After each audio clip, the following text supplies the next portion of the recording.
right here in the center where this divide is. In between, there's another torch that sometimes they'll be pushed underneath the tables because this room up here like triples. It's like a library, a cold shop, a flame shop, what else? Computer room. So sometimes a storage room, sometimes things get put underneath and they'll be hanging up on the lines down here. So you'll have to pull them up, and it's always good to C-clamp your torches down, and these things hang on the left side of the staircase if they're not up here in place already. But the ball valves, as you can see, are perpendicular to the lines, which run up through the floor and come up to the table and then run across it out to here. And then the lines run down there and down here. So to open the gas that you have just opened downstairs to all of the torches, you just turn them, one goes one way, one goes the other, so that they're in line with the table line, not these lines.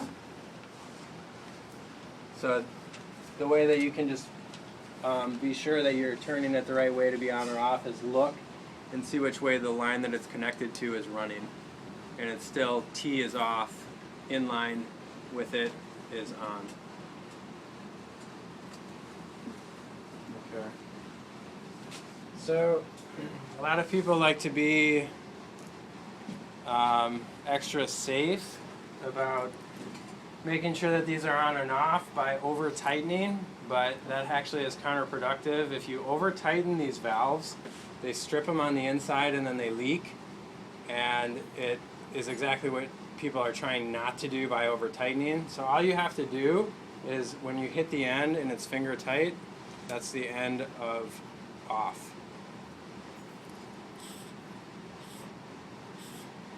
You don't have to put any kind of force into it. It's just it hits and it stops. That's the way it should be. And if they get stripped, then we have to take this section off, buy a new one, and it's this whole production, and it's not very fun. So if you guys can just remember that when you're working, that'd be great. Okay. As a lot of people are not familiar with this tool, the Cricut, or clicker, or whatever, striker.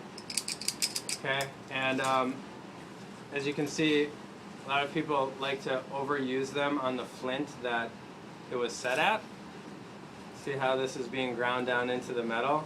And then that starts to wear down the area that strikes against the flint. So this is easily altered.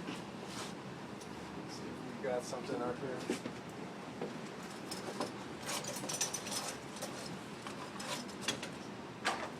If you're not familiar with this tool, it can be a little frustrating. I've seen people struggle with it. So if that happens to you, don't be put off by it. Just keep working at it, and I'll kind of, what seems to be obvious again, give you some techniques. So I just rotated it 33 degrees, I guess. Now we got a fresh new flint. If you're trying to crack it and it's not working, take a look and make sure that you've actually got flint there. So if you push kind of down with your thumb as you drag it across, that gives good pressure against this area so that you'll get a good strike.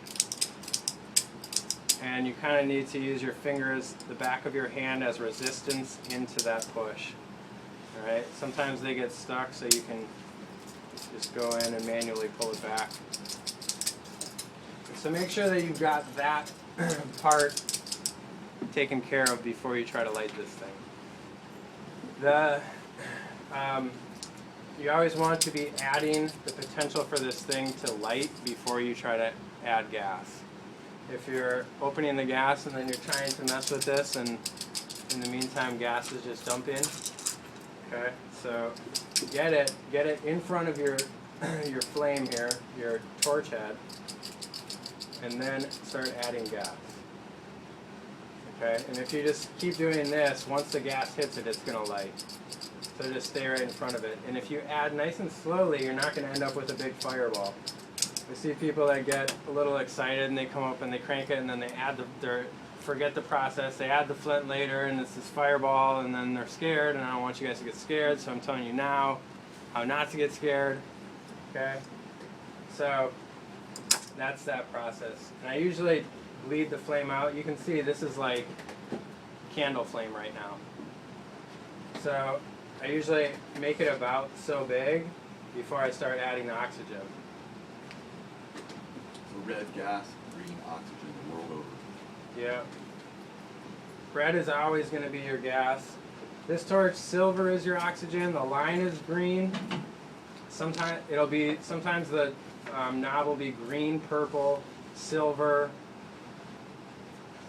black. I've seen for oxygen. The consistency that I've seen, and I guess we don't really have to worry about it because we're just using these torches. But red, I've always seen be your fire, your combustible. All right. So again, back on. Oh. I wonder if I shut it off or if she shut it off.